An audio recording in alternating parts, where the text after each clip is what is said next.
chair of the. Okay, the recording in progress. I'll continue. Second, let me just turn this off. Well, no one calls me at home except a marketer, so we'll just move ahead. But anyway, again, I'm Michael Watkins, chair of the Redistricting Committee. So I'll ask staff to go ahead and take roll call. Okay. Commissioner Watkins. Here. O'Neill. Here. Reyes. Here. Okay, I'm looking for the others. It looks like we are waiting for Radin, and Mosher is excused, but you do have a quorum. Okay, let's go ahead and begin. I'll ask staff now to review the agenda with everyone. Rita, you want to take that? Yes. Okay. I'm sorry, I'm working from home and I've got my setup a little different here. Give me 1 second. Okay, so county staff may provide additional materials submitted after the distribution of the agenda packet, which you all received, and commissioners may request postponement of removal of agenda items and or other non-substantive changes to the agenda. Okay. Has there been any public comment, any written or any written public comment that I'm not aware of? I'm not seeing any comments submitted. Okay, okay. Well, let's go ahead with the regular agenda then. The regular agenda items are intended to provide an opportunity for public discussion at each item listed. Additionally, county staff may make brief announcements, submit written reports, or make presentations that may or may not require commission action. The chair will invite the public to make comments on any item of the regular agenda for a maximum of 2 minutes each. So if anyone's in the audience there, they'll have an opportunity to make comments on each of the items. So now I'd like to request a motion to approve the meetings of July 14th. I make a motion to approve the minutes from the last meeting, July 14th. Can I get a second? I'll second. Okay, any abstentions? Hearing none. All in favor, say aye. Aye. Aye. Okay, and for the record, I'll need to do a roll call. Yes. Oh, you do, okay. Yes, just since we're virtual. Okay. Commissioner O'Neill. Yes. Reyes. Yes. Watkins. Yes. Thank you. Motion passes 3-0, 2 excused. Okay. Okay, so now we're going to hear an update from the clerk of the board on the status of COVID-19 and remote night meetings. Yes. So the Board of Supervisors held their first hybrid meeting yesterday, and it was successful. So we can offer that option in the future as well for this commission if we would like to do so. There have been no changes in regards to the governor's order, and we are expected to return to fully in person by October 1st. We were delighted that AXA chose Evocative Coaching for their model. Chair, if you can unmute yourself, please. Thank you. Stephanie, can I ask a quick question? Sure. Can you just walk us through again, once we get past that September 30th date, what's the structure by which we can allow for partial hybrid, just to remind our commissioners absolutely. of that? Sure. So after the September 30 expiration of those provisions, any commissioner that is joining us remotely would need to also post the location when the agenda is posted and make the location available to the public for participation for the duration of the meeting. And we'll need to have a quorum of commissioners present in the location. Thank you. Is there any other discussion on that item? Okay, hearing none, we'll now hear a presentation from the County Council on federal and state legal requirements when proposing supervisorial district boundaries. I'm prepared to do that, but I had heard that perhaps folks wanted to move the ESRI item up. so that we Okay. don't lose. Is that still the case? I can go ahead and do my presentation, but I know that we may lose some folks here during the time. So I'll defer to either you, Chair Watkins, or to county staff, who I think had been discussing that before about the redistricting, choosing a date for that. Let me ask about how long is your presentation? It could be 20 minutes. So Okay. I don't want to lose folks there. Why don't you go ahead? Why don't you go ahead?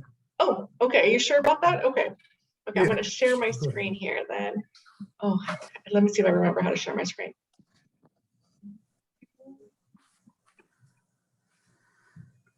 Okay, share screen. Okay.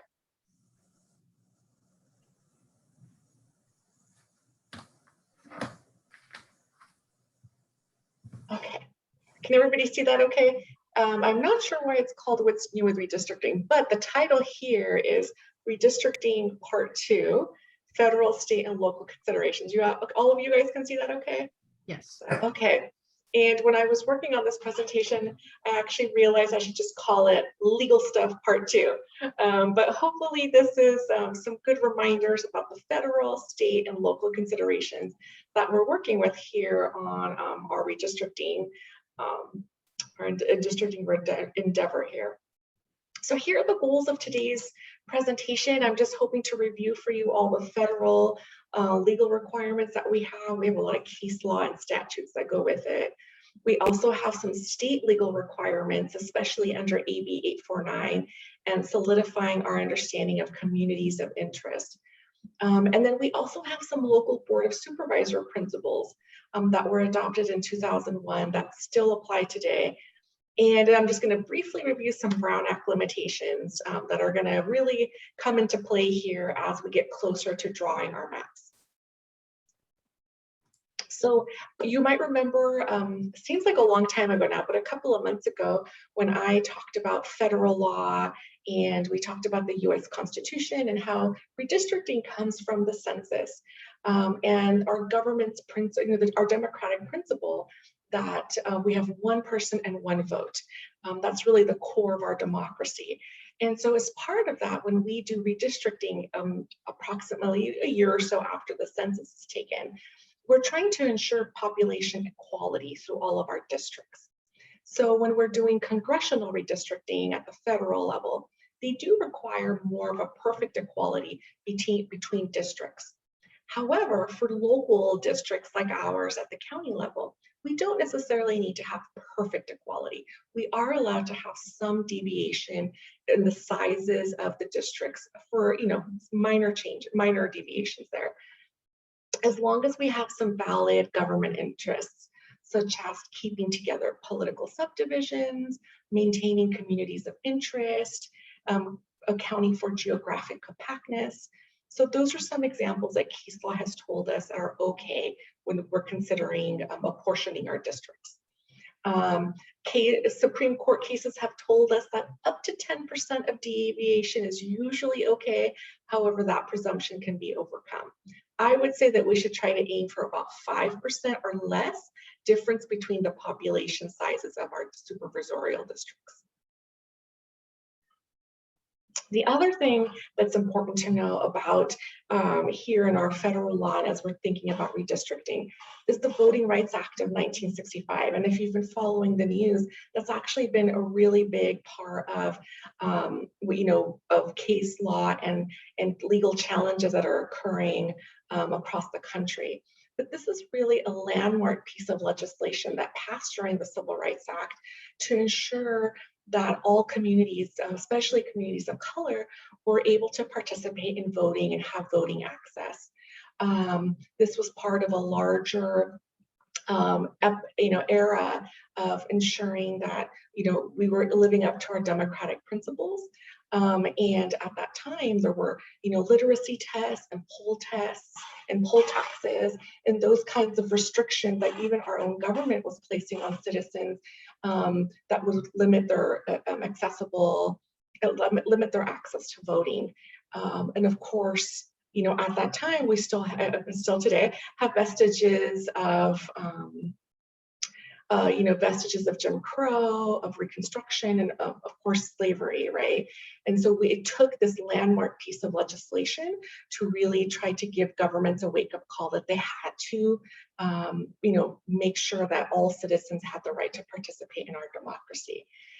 Section 2 specifically prohibits state and local governments from diluting racial and language rights, and we can't deny them any access to voting or nominating or participating in the democratic process. We formerly had sections 4 and 5 that prohibited certain jurisdictions, mostly in the South, from making changes to voting laws without the approval of the Department of Justice or of the district courts. In 2013, there was a pretty significant US Supreme Court case called Shelby versus Holder, which struck down sections 4 and 5. And since then, we've seen many Supreme Court cases chipping away at the Voting Rights Act. It's no open secret that the current composition of the Supreme Court has changed. And so I think this is why we're kind of seeing a change of tide towards the principles of the Voting Rights Act and what the legislature intended for governments to do, which is to ensure voting participation for all communities. For those of you who are history buffs, I really loved the movie Selma. It really captured how this law came about and why it was so important that we honor, a Voting Rights Act and making sure that we're ensuring access to all communities in this participation process. The other thing that comes out of this is gerrymandering. You probably have heard of this term. And the 14th Amendment does permit those of us participating here in redistricting to have some consideration of race, right? But it does prohibit the use of race as the only or the predominant criteria when we're redrawing districts. Of course, it's no open secret, right, that through, of course, our own nation's history, that we do have a lot of segregation still in our communities of where people live. And so it is still seen that we have communities living in pockets together. So we do consider that when we are drafting districts. However, it cannot be the only consideration. Other cases from the Supreme Court have told us that bizarre shaped districts can be evidence of gerrymandering. So you probably have seen these examples in the news. And the other thing to be aware of is the concept of packing and cracking. So packing occurs when legislatures try to concentrate groups of voters into all one district and creating supermajority districts, right? And either intentionally or unintentionally trying to dilute the minority vote by putting everybody in one district. And the opposite happens with cracking, where they and I actually wish I had put a graphic in there, dividing up a community of minorities or language groups and into several districts, and that also dilutes their political power. So it's just good to be mindful of where our communities are and how we're going to encompass them in a district, or if they naturally fall into different districts. So this is, I wanted to make sure that we all knew these things that's happening in the news because they do impact redistricting, usually at a state and federal level. But those federal principles really have spurred our legislature here in Sacramento to think about how do we codify these principles that our democracy has been working for. And so California passed the Fair Maps Act in 2019, and it stands for Fair and Inclusive Redistricting for Municipalities and Political Subdivisions. And it took those federal principles and it codified them in statute. So we have to ensure that we have population equality, that we comply with the US Constitution, with the California Constitution and the Voting Rights Act. And then we have our own state criteria. And so under AB 849, the election code says, to the extent practical, we shall follow this order of priority. And that includes geographic contiguity. So having a common border between our districts, just touching corners or having a body of water or other geographic, natural thing dividing us doesn't meet the criteria. Making sure that we are ensuring and trying to keep together neighborhoods and communities of interest. I'm thinking about what are our cities and census designated areas. Considering also our natural and artificial barriers, our streets, our county boundary lines, other barriers that we have that we identify with in our own area. And also geographic compactness. And the term that they used in the statute was not favoring nearby areas over more distant ones. And I'm not quite sure what that always means, but I think it's making sure that we're not somehow favoring more urban areas versus more rural areas, or drawing districts that they're somehow not representative of our populations and our communities. So I think also going towards that weird gerrymandering kind of districts, right? We want to make sure that they're not looking weird, that they look compact. And definitely we cannot favor or discriminate against any political party. So the state has really kind of laid out for us this criteria and things to look for when we're listening for our communities of interest. And I think a few weeks, or maybe a few meetings ago now, somebody asked about, what's the definition of a community of interest? And the election code provides that for us. So a community of interest is a population that shares common social or economic interests that should be included in a single supervisorial district for the purposes of effective and fair representation. And it does not include relationships with political parties or incumbents or candidates. So ultimately, the goal is always to but to definitely keep together our neighborhoods and communities of interest. And that's social, economic, here actually on the next slide, I have some examples. Civic organizations, lifestyle groups, demographics is probably the most identifiable one. But for us in Santa Cruz County, we have a lot of geographic areas, political subdivisions, and even different areas of need. And when I was looking at the materials in preparation for this presentation, there was even examples of groups that had suffered through a wildfire. And I definitely thought of our communities, they have special needs right now, special attention that we need to assist them with, and they could be considered a community of interest. So just kind of thinking of these and how these apply to our own particular county. And so for you, for all of you, for our commissioners, as we are participating in these public workshops and public hearings, really thinking about the questions that you want to be asking our constituents and our members of the public when they do come to our meetings, and listening for, how do they identify their community? What do they see as the boundaries? What are the common links and shared interests that bring them together? And why they want to be kept together with certain parts of the streets and neighborhoods, and why they're okay with being separated from other areas. So I would just give you some homework to think about what questions you would like to ask when members of the public start to come and participating in our public workshops and hearings. And then just in closing, I wanted to leave you with the 2001 principles that our Board of Supervisors adopted. And thinking back to 2001 and realizing how forward thinking our board was at that time, and thinking about the state requirements that we now have. But they had identified for us these principles, which is, trying to preserve our current districts, which do have great geographic compactness. Thinking about the ways that we can have the public participate in the redistricting process and providing input. Trying to preserve all of our communities of interest. And then having each supervisor have the opportunity to suggest changes to their district. And of course, our supervisors have all of you as their appointed commissioners to engage in that process.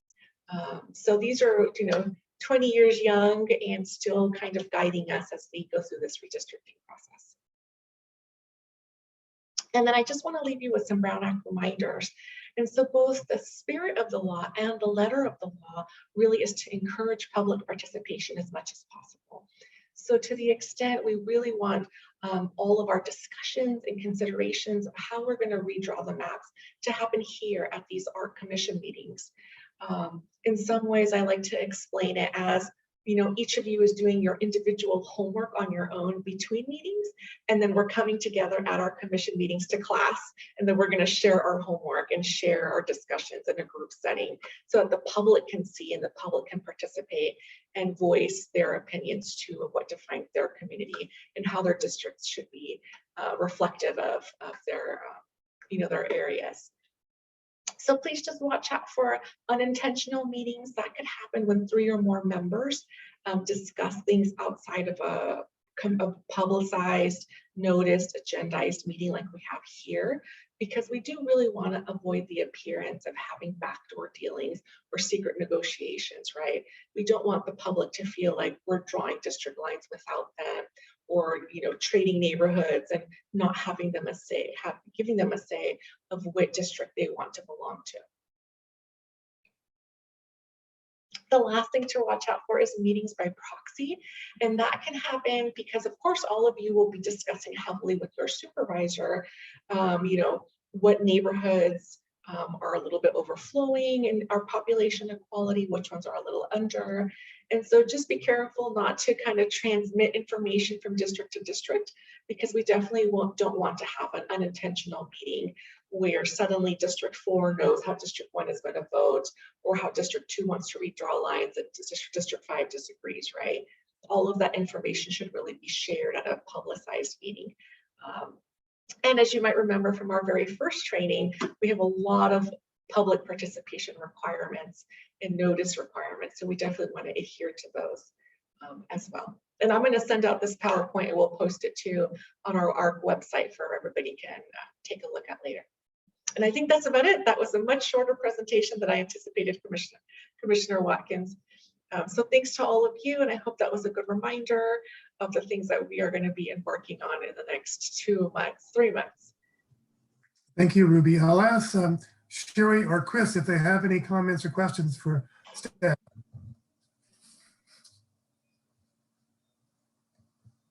Oh, good. No questions. Not a tough crowd. Oh, no, there's Sherry. Can you expand a little bit on the meetings by proxy?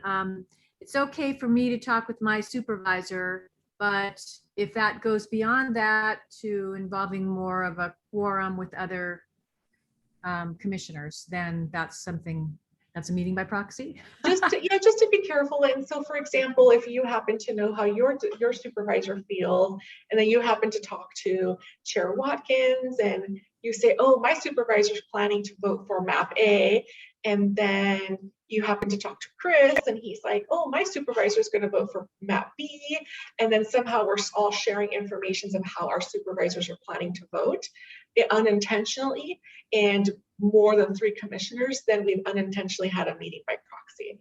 So it's really just to think of it as all of you are little bubbles with your supervisor. And we want to break our bubbles here in a meeting and share information here. Of course, you may need to consult with your neighboring district as you're kind of considering the data that's going to come out pretty soon. I think our staff is going to talk about the data. As the data is coming out, you may need to talk to your neighboring district, right, to think about what neighborhoods may be a little over or under in our census count. But making sure not to kind of transmit information from district to district, kind of like not being a mosquito and laying bits of information everywhere. So, and kind of knowing what to share, right, and what's okay to share and not share. Thank you. That helps. Sherry. Chris, you good?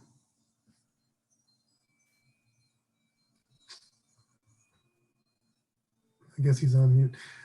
One question I did have is how detailed must we have our recommendations to the board? In other words, will we be making a recommendation to the board based on this, this, and this, and this?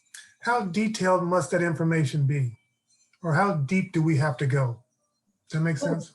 Yeah, that's a great, actually, I want to bring in Susan here because she has participated in so many previous map drawing adventures the last 3 decades. Susan, can I put you on the spot there and to tell Chair Watkins how detailed our map process will be? Or maybe Matt might know too. I know he was here the last time around. The justifications for how the plans were made were reasonably detailed. But they came as the board was making the final decisions. So there wasn't a lot of conversation about why Plan 1 would be better than Plan 2 when they were presenting it to the board. That at some point, the 2 plans that happened last time each had equal weight. Although one of the commissioners, one of the advisory members, had a slight preference for one over the other. But when the board came down to getting ready to pick their final option, County Council did request that commission members record in writing their justification for their recommending the final Plan 1, which was accepted. So that comes, but it comes further along in the process when the board is narrowing down its selection to a single plan. Okay, thank you, Susan. And I'll just add that there's, now the law requires us to record these meetings as we're doing today. And I'll encourage all of you when the time comes to think out loud and to say, I do prefer this map over this, or I prefer moving this little neighborhood here, why? And so we're just kind of going through our thinking process for others to hear and to participate in. And I think that's what probably, I'm assuming it was Dana at the time, was thinking about in recording the justifications of why one map was preferred over the other. Do we have to go into closed session? No? We do not have any closed sessions Okay. allowed for this commission, unfortunately. There's no exception. Is there any public on the Zoom as we speak for public comment? I see none, so no more questions for item C, 4C. Let's move on to 4D, and that would be again staff. Choose date for ESRI redistricting software training. And also commissioners.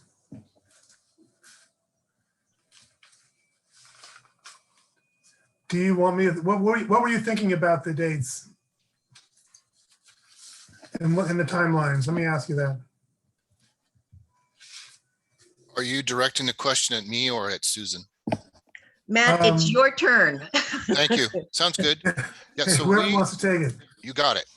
So yesterday, the board approved the contract with ESRI, and we will be moving that forward through the process of getting it signed and sent to ESRI. So we will actually have a contract with them. And I'm hoping by Friday, we can start working on setting up the date for the training. And the way ESRI is going to accommodate for this commission not to have a special meeting, they are going to provide a day of training. So they're going to block out a day, and then you will be able to attend either in pairs. There'll be 2 pairs, and then 1 individual can sit through a training and get the information that you need. And I would recommend by then we'll have the data. And so you may have an understanding a little bit about maybe where we need to add and where we need to subtract. And perhaps you could schedule the trainings with your adjoining a district. So maybe like District 2 and District 4 could go into a training, and we could figure out what other areas might make sense.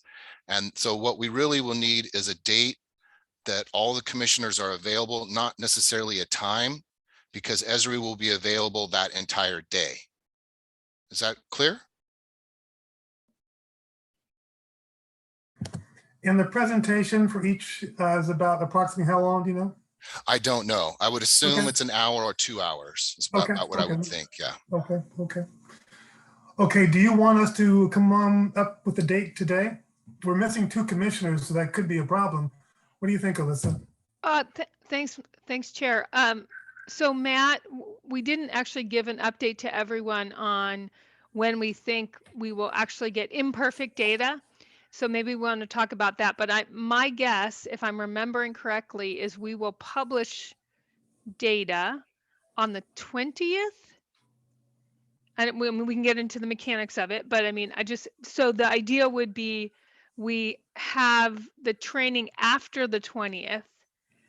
So we're probably thinking the week of somewhere, whether it's the 23rd of August or the 30th, the week of the 23rd of August, a day in that time frame, or the week of the 30th. I mean, do you have any sense about that, Matt? Like what week or weeks should we be targeting? I would think that you would want to aim for maybe the middle of September. Oh, And okay. I that's thought we would want to do it sooner than that, but well, so we're going to be getting, the data will be released by the statewide database, the official redistricting data set on the 19th. So that's a week of August. of August. And then Esri, I still need to work out the details on when they will have that data in their hands and formatted and ready to load into the software. So we still need to work out getting the software installed on the server and then getting the data loaded. And I would strongly recommend that we take the training with the data loaded in the software, because you can use those training sessions as really kind of working sessions. And that's why I suggested pairing up where if there's teams or areas that need to focus, you can actually go through the training and see in real time what your proposed changes might look like. So that sounds like to me, Matt, that the weeks that I was suggesting are too soon. The Yeah, week of the 23rd or the 30th. So we're really, we're looking at September. And the reason why, commission members, why I'm stopping and starting in this conversation is because it actually is going to roll into one of our other agenda items around timing of your work before we take it to the board. And that's why I'm pushing to get you more time. So getting trained sooner than later versus, mid-September or later. So you have the maximum flexibility for just both getting practice with the software as well as getting input from our community members. So I think this is more to the chair's point. It is a little bit tricky then if we're looking, the weeks of the 7th in September is a short week with Labor Day. We have the week of the 13th, which of course is going to be, it will be a busy week for many of us, given we have a special election on the 14th. And then we actually start moving into what we're going to be proposing for our community meetings, the weeks of the September 20th and 27th. So ideally, I mean, I do think it would be in the mid-September might be the latest we would want to get you guys going on this. But Matt, do you think scheduling, like looking at dates, and as the chair said, we don't have two of our commissioners here. I mean, I would just say, I'll find out more Friday and I'll report back, of course. I would say shoot for the week after the election, whatever that week, after the week prior, like the week of the 20th. By then, because we're initially planning on getting the software installed by the 7th of September. And these dates might change, that's the thing, because of this release date of the data has been kind of moved up on us a little. That might change things on their schedule. I haven't had a chance to really communicate with them. So it's been a moving target, but that's where I would say it would be safer. It would give the commission members enough time to look out. That's a little bit more than a month out to pick a date. I can work with Esri, get it all confirmed up, and then we're more flexible on the times. But that would be, I think, a good time, because you're still going to be doing still at that point the outreach on the communities of interest still at that point, right? We weren't planning on presenting proposed maps at those initial public meetings, was my understanding, the ones in September at least. Correct. So I think the timing's okay. I think, we'll get the counts within the next couple of weeks, and we'll have an understanding of which districts need to move in what direction, who needs to add population, who needs to lose population. And we can then, once we start to understand that, once we have the software tools in our hands, we can actually start moving the census blocks around to achieve those targets.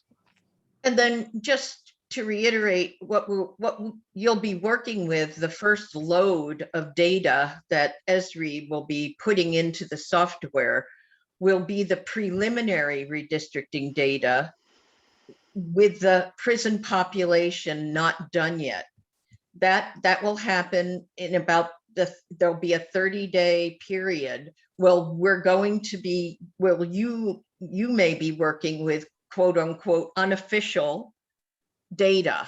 The official release from the statewide database with the prison population allocated will be on September 20th. So I know Matt's gonna get with Esri and find out the soonest date they can load the preliminary data into the software program so you guys can begin practicing with it. And maybe what we can do as soon as we get that information from Esri, do a doodle poll with you all and see what dates might work best for you, and to do it as soon as we can after Esri loads the data. The one Alyssa, thing, go ahead, yeah. oh, sorry, Michael. The one thing I just want to, and like I said, we will revisit this in another one of our agenda items today. My one concern with pushing it to after the election is that's a very short window between that, and with a lot of stuff going on, say the week of the 20th, if we end up doing 2 community meetings, as well as asking the commissioners to be doing a training that week versus doing the training sooner, if it's possible. And if what will I say, if we were going to sort of accelerate our schedule with taking a recommendation to the board, the soonest date that would happen would be at the October 19th. If I'm going to get this right, I got to look at my cheat sheet. Yep. October 19th meeting, which really would not provide, that would basically give this commission a very short time frame in October to do their work in advance of that, which this is making me actually think about that schedule. So Matt, if you could let us know what's the earliest Esri would be available in September, and you as well. Maybe you don't need to be part of that training, Matt, because I know you probably will be pretty busy with elections work. Because that's just something we may want to circle back a little bit. If you're more comfortable and you want to just say, let's shoot for a date of the week of September 13th, let's go for it. Well, I'm going to be quiet and listen to commissioners now. Okay. And I was just going to suggest, since we kind of bled into item E, for our agenda purposes and our Brown Act purposes, it sounds like we were kind of going into item E. So just wanted to alert that in case we have members of the public who are trying to follow along. And really quick, Any more if questions anyone on wants item me. AD? Oh, sorry, Chair. I was going to say, if anyone wants me to share the calendar that I was going to share for item E, I can do that. But it sounds like you're wrapping up item D. My apologies. Right. We'll get right to that. Okay. Any more questions on item D? Hearing none, why don't you go ahead, Rita, with your proposed calendar? Thank you. So let me share my screen. Okay, so in front of you is a calendar that was shared with everyone at the last meeting. I'm just going to go through and give a little bit of updates based on the information that we had, but even the updates that I was going to share have changed a little bit based on the conversation that we just had. So we'll get through this. So as was shared at the last meeting, this yellow section here is our outreach and engagement phase. That's the phase that we're in. That hasn't changed. We're working currently with a local agency to put together an infographic and work on social media distribution and all of that. And we're hoping to have that ready to share with you all today, but unfortunately, we'll be meeting with them this week. And as soon as we have that, we will share it with you. Because we don't have that infographic yet and we don't have that outreach material yet, we've decided to move up the public education workshop, which we had proposed at the last meeting to hold on August 18th.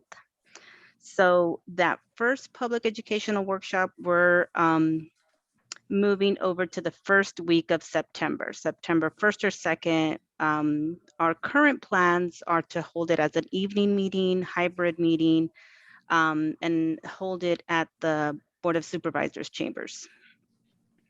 One thing you'll notice that's changed with this calendar is we have the August 20th date, which is tentatively the date that we will distribute the legacy data unformatted, formatted but not apportioned to the public. So we're hoping that this is our target date to have that information for the public.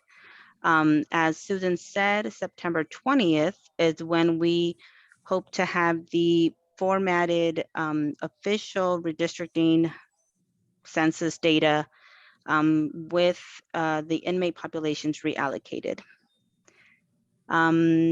These gray, as a reminder, these are your meetings for the commission. These last 2 weeks are when we hope to have public workshops. We have been looking around at locations. Some of the commissioners sent suggestions for locations to hold those public workshops. We really appreciate that.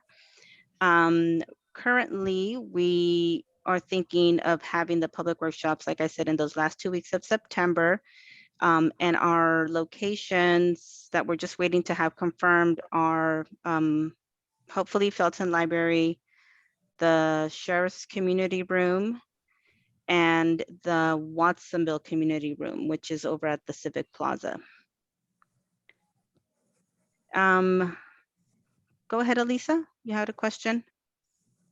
Yeah, I just wanted to mention to the commissioners, one of the challenges we've been finding in locations for hybrid meetings, and I guess I just want to reiterate, that means, a quorum of you would have to be in person, but then, so 2 members could be remote.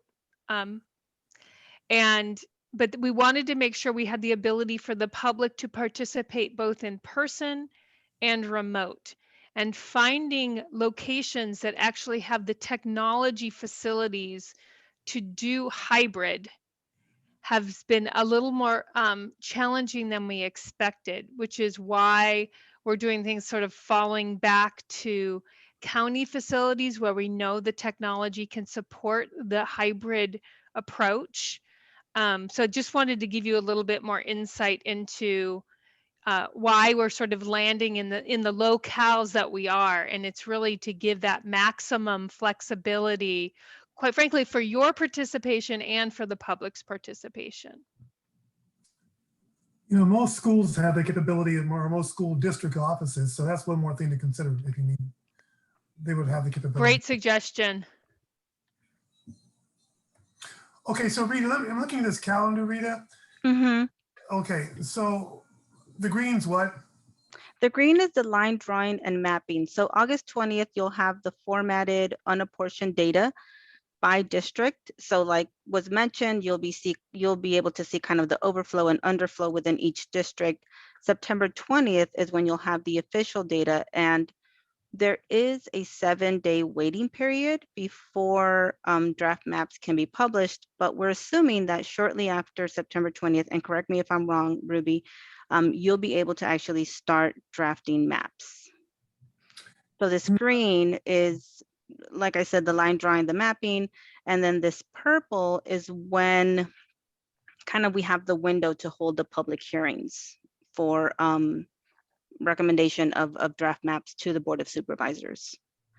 Did I hear you say that September 1 or 2 would be the first public meetings? The first public workshops? Yeah, workshops. Yeah, we're input from the public. Yes, and this is for communities of interest to introduce them to the redistricting process, also to take in public input, and we will have data, so we'll be able to share that as well. Would you like all commissioners there at these meetings? Those can be staffed by commissioners or by ourselves. So What's the recommendation so the commissioners can know if we want to have them hold that date? Go ahead, Elisa. Of course, we would welcome you guys to come to any and all of the public hearing or public workshops. But we also understand, it's a tricky time of year. So it's really at your discretion. We would love to have you, but we also understand it may not be doable for all the commissioners. This first one will So be it's sort of our all optional, county basically. meeting, like assuming we get some public to attend. That's always a question. But that's going to be the one that's sort of open to all as our introduction to the process versus the subsequent ones that will be more regional in nature. So ideally, having a good representation from the commission at the first one, I think it sort of sets the tone for the process. We are more than happy to staff it and move it forward, but you all are really the face and the receiving parties of the public input. We're happy to share what we learn at that meeting, but my recommendation would be we have as many of you attend as possible. Okay, and again, the first meeting will be September 1st, is that correct? We're thinking as well, and that's something we want to get your input from. If it's here at the chambers, we have access either day. I don't know if either, so if that one of those days is better for a majority of the commissioners, we can go with that date. Well, why don't I ask the commissioners now? Am I going into item E right now then? Why don't we move on to item 4E and look at anything else, Rita? I know I sort of moved you along, but we're getting into No. Yeah, this is all part of item 4E. There's a bit more, but if we want to take a break and talk about September 1st or 2nd, then we can do that. Yeah, I would, ask Sherry or Chris their thoughts on these dates. I prefer September 1st just because of my own personal calendar. I could be there in person September 1st. September 2nd might have to be remote. Okay, Chris? It's unlikely that I would be able to participate in anything on the 1st or the 2nd due to my travel schedule. So I'm not suggesting we accommodate my schedule, but it's pretty unlikely, possibly on the 2nd, but very unlikely on the 1st and probably unlikely on the 2nd as well. And as I did share before, I'm going to be spending a good chunk of several weeks per month in the fall in Texas. So much of my participation, if not all of it, will probably have to be remote. Okay. Well, we don't have the other two commissions here, but we can go ahead and land on September 1st. I'm open that particular evening. We're talking about the evening, right, Elissa? Yes. Elissa, okay. What, 7 o'clock, something like that? I think the big thing is just determining what do we think is the right timing for public to arrive. And, if we do 7, that is the idea that people can have some dinner. They don't have to rush from work to a meeting. We haven't set that. We are really, this is the time we get to make those choices. I mean, Michael, you've done a lot of these kinds of meetings. If you think 7 is better than 6, we can do 7. Again, it's given the hybrid format, it's kind of a different animal now that we just get. I will speak to our public participation yesterday at the board. I would say, and Stephanie, correct me if I'm wrong, it was 1/3 in person and 2/3 remote. So we would need to have, we had 3 board members in person and then 2 remote, correct? No, I meant I meant in terms of public participation, like 1/3 of it, yes. 1/3 of the people came to chambers, 2/3 of them participated via Zoom in terms of the public. We did But have yes, it's the inverse for you all. Well, we landed at 6:30 then. I think that would accommodate most people's schedules. If they come a little bit late, we'll still be there. They can fly the existing commissioners who are absent today. Okay, let's just go ahead and do that. Okay, that's very helpful. And that'll be in the chambers? Yes. Sherry or Chris, any questions on that? You guys good? Good.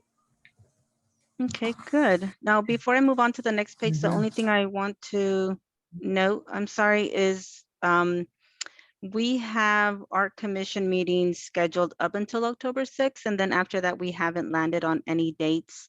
Once the commission starts line drawing and mapping, we will perhaps need additional meetings for you all to come together. That isn't something that we have to agree on today. So, but I'm just kind of putting it out there. We don't have anything scheduled after October 6th for you to kind of come together as a commission. Okay. Why don't we wait till our next meeting then when we have a full Okay, sounds good. group of commissioners hopefully at that point in time. Okay. Anything? Okay, there's no public comment. Let's move on to commissioners report and announcements. Oh, I'm sorry, Watkins, I do have one more page to share with you if you can give me Go ahead. just a couple more minutes. Okay, so this next, let me scroll down a bit. Yeah, this is kind of an important one around modifying the part that follows the art commission work, but the board work where while you're not required to be at the board's consideration of maps, we are assuming you would want to be involved in that. And so go ahead, Rita, if you want to sort of what our original schedule was based on our original assumptions about data. And because Yes. this does actually speak to that question of potentially the need for additional commission meetings in October for your work on developing proposals. Yes, so a few months ago, we went to the board and we reported the dates that we knew as far as when data was going to be released. Data is going to be released a lot sooner than we expected. So all of these dates kind of move up. This is an updated version of what was presented to the board. Now we have a better sense that the official data will be released September 20th, giving you an earlier window to start line drawing and mapping. And let me scroll down a bit more. I will be sharing this with the commission after the meeting. But originally we went to the board and we offered different options for holding public hearings. And they landed on something between the original schedule and option 1, where the first public hearing, where they would be looking at draft maps and receiving recommendations from you all, would be November 9th. After that, we'd have 2 more, November, December, finishing up the adoption of maps process by December 7th. Because we have our data earlier, we can go back to the board and recommend that these public hearings be held earlier. So we have a couple of options for you to discuss and perhaps decide on, or maybe just start thinking about and decide on at the next meeting. We have the original schedule and option 1 are very similar to what was proposed to the board and accepted by the board. But option 2 and 3 are the ones that have a bit more change, where the first public hearing is held a little earlier, since you will have data earlier. And we have some meetings, and it also allows the board to be done with the process earlier and gives them a little bit of time at the end in case there's an additional meeting needed. So another visual for you to kind of look at. I won't be sharing the original schedule in option 1 because that's very similar, like I said, to what was proposed. But let me see if I can fit option 2 and 3 in the same window without making it super small. Okay, is that okay, or should I blow it up once more? That's good. Is that That's okay? good. Okay, so option 2 has the first public hearing for the board to look at maps on October 9th. It does assume that the commission can put together recommendations a little bit sooner. It does require a special meeting October 26th, which we are hoping will be held in the evening in South County. It is an earlier start and end to the board process of the map adoption, but it does leave us time towards the end in case we need additional time and the board wants to take another look at proposed maps or they have some changes for you all. This is the one where this really condenses your time to work on the recommendation. And just from my perspective, we have to actually then publish things pretty in that week of October 11th. Mhm. So it really, I just want to point this out for all of you. It front loads your work in a very condensed time. And I will leave it at that. Option 3 is very similar to option 2, but the first public hearing for the board to consider draft maps would be October 26th. So it gives the ARC a little bit more time for public outreach and to develop recommendations. It still has a special meeting for the board to meet October 26th because this isn't a regularly scheduled meeting for the board. It has an earlier start and end to the board process, but again, this one also preserves time at the end to take, like Elisa said, take another bite at the apple and look at draft maps. And December 15th is when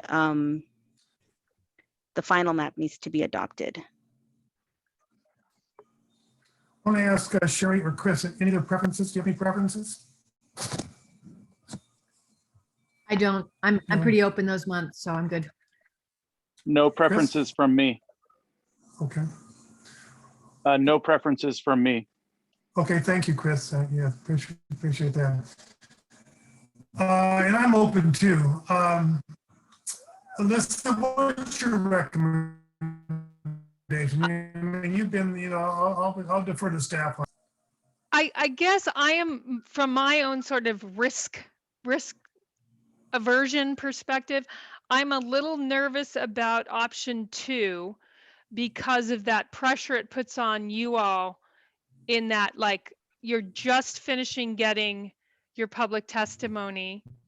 And as well as anything else, obviously you're collecting, and it gives a, you know, basically you come into that October 6th meeting with, okay, you got to come up with what your proposals are. So it Okay. doesn't, and this is where that question of a second ARC meeting, the option 3 gives more space for you all to do some work in early October. What I don't have clarity on yet, because I haven't brought it to the board, is basically this requires them, would necessitate them to do a special meeting on the 26th. And so that's the problem that arises with option 3. So I'm sort of in between, from a staff recommendation, option 3, and then actually what I think Rita posed as option 1, which preserves the original November 9th start date for the board's hearing of the proposals. So, and that ultimately the chair is going to decide, the chair of the Board of Supervisors, because it really pivots on that idea of a special meeting in October. So I liked the idea originally of getting a start and, you know, kicking it off on October 19th. I'm just worried it doesn't give you guys enough time. I see Susan has some thoughts. Okay. Susan. Just very briefly, you all will have a sense of the size of the job as soon as the population numbers come out, which will be on the 20th of this month, and we'll get them out to you promptly. We won't at that point have all of the markers that will be considered when you're mapping. We'll just at that point have population. And you'll get a sense of the size of the project. Is it a breadbasket? Is it a Volkswagen?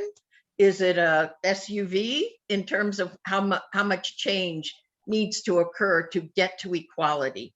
So these are great options. And I think as we get a sense of how big the job is, we'll have more certainty.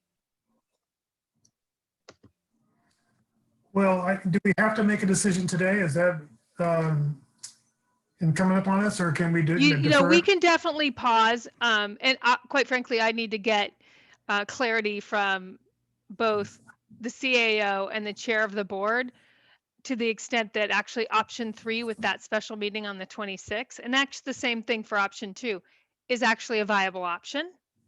So, but we wanted you all to see the range of possibilities and what impact that would potentially put on the time for you to do your work.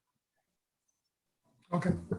Why don't we go and agendize this for our next meeting, or if you have to call a special meeting to, you know, get us together, then you can go ahead and do that. Be sure we have all the dates in place.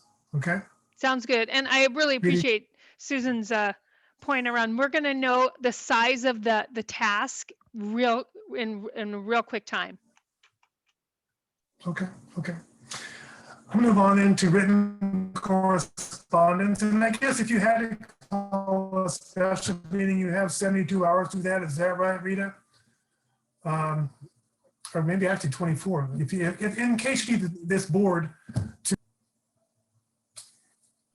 I'm sorry, I don't know if it's my internet, but you're cutting off. Okay. What I was saying is, I don't know if it's mine, it could be mine, is that if you had to call a special meeting of this body, you have what, 24 hours or 72 hours to make that happen? Okay, okay. And I think we're all open to it because we understand the issues at hand here. So that, you know, feel free to do that if need be, okay? Okay. With that, then we'll move on to item number, well, first, any public comment on item number 5? There are no members of the Hearing public none, on we'll this move on to call. item number 6, written correspondence. Any written? Okay. Any written correspondence for us? I have not received written correspondence for the board Hearing none. or commission. Okay. Then, are there any other comments or questions before we adjourn? Okay, go ahead, Sherry. You're muted. Go ahead. You're muted. I'm just wondering, before our September 1st public workshop, staff will take over in terms of getting that information out to the public? And how will you do that to actually try to get some people to show up? Rita, do you want to take it? Yes, here we go. Yeah, so we're currently working with, like I said, someone locally who's helped us with the census as far as communication and outreach. So they're very familiar with kind of the community and the message that we want to send out as the county. So they're kind of jumping on and helping us with redistricting efforts. So as soon as we have that date set, then we can start sending out infomercials. So last month we shared that list of local organizations. So we're going to be sending stuff out to some of them. We're going to be working with Jason, our PIO, to put stuff on Nextdoor, on our county website. And if you all have any suggestions on where to post the information, then we can do that. One thing I do want to say is we do have some time to choose the public hearing dates and public workshop dates. Well, not so much public workshop dates, but as soon as we land those, right, we can start sending out those dates and have people kind of save the dates. So there is kind of some benefit to that. And we are working with our county clerk to send out information as well. Trisha, I saw your hand up. Did you want to add? I was going to add that in the packet that's going out to all registered voters for the the September 14th election, there is a page on one of the inserts. Though, and everyone's getting this insert. It's not only it's going to all of them. On the bottom, it's specific. Well, the whole page talks about redistricting, and on the bottom, it gives your website in order to check on the public hearings and workshops, and says they will be held in September and October, and to watch the website. So it doesn't give exact dates, but it at least gives all 170,000 people receiving the ballot the heads up that there are workshops that are coming up and the time range they'll be in where they can look. And those will be going out on Friday. Good. That was our great free advertising. I was very Thank happy you, we had an Tricia. extra page left. So Okay, good, good. Yeah, that goes to everybody. So we also are going to do, with help of this communications firm, a social media campaign. We're looking at, Facebook placement ads. We're just based on our PIO's recommendation, and we'll see what the firm says as well. We're not thinking about doing like TV. We think we can pretty much hit the audiences via sort of social media. We'll probably also try and do some, public service announcements via some radio. We do want to also make sure we get to non-English language outlets as well. So we'll be talking with our communications team around that as well. But all of that, it's sort of, it'll be a rolling campaign with the first opportunity to test it on the 1st. Thank you.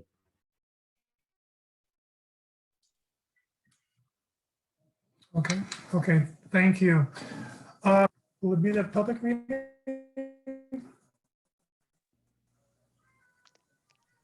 Sorry. Sorry, Double Michael, checking. we lost you.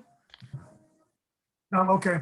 Oh, I just want to look at the next meeting schedule. So would that be the, what do you have for our next The meeting? next meeting Let me would be the just, September double 1st check. meeting. If we can, if you guys want, we can That's good. probably, we can just Okay. follow up with each of the commissioners one-on-one on sort of the details of that. If we, don't need to do a special meeting before then on any other topic, if that's to the commission's satisfaction, we can just, as those things come into place, we can just provide materials one-on-one. Because it wouldn't be a decision-making stuff. It would be just informing you all of here's what the implementation of your direction looks like.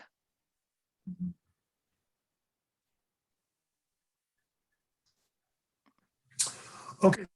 I'll send all commissioners all the information, all the PowerPoints that we saw today, plus information on the 6:30 meeting. It'll probably be in the Board of Supervisors chamber. You're saying? Correct. Okay. Okay. Anything else from Sherry or Chris or staff? Hearing nothing, I'll go ahead and adjourn the meeting. Forward to maybe saying something in person on the 1st. Go ahead and adjourn the meeting. What? You can't hear me? Yep. Thank you, Sam. Okay, bye. Thank you. Okay, bye-bye. Okay, bye-bye.